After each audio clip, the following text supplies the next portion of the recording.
Howard Garrett, the Dirt Doctor, here with some advice on healthy living. I use baking soda every day to clean my mouth, teeth, brushes, and so forth. I think the use of baking soda is one of the reasons I don't get colds and have never had the flu. History suggests that many civilizations have used various forms of baking soda in making bread and other foods requiring rising. In 1846, Dr. Austin Church and John Dwight began to make and sell the compound we use today. In 1960s, baking soda appeared in cookbooks. In the 1930s, it was advertised as a proven medical agent. In 1972, someone thought up the idea of keeping a box of baking soda in your fridge to keep the food fresh and control odors.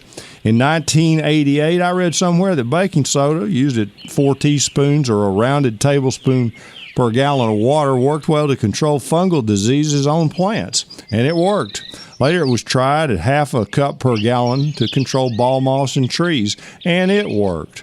And there are many more uses for this wonderful product. You can find the details in the library of my website, dirtdoctor.com. For all your gardening, pet, and natural health questions, or to join the Organic Club of America, visit dirtdoctor.com or our Facebook page for help, and tune into my talk show this and every weekend. Go organic and enjoy your healthy gardens.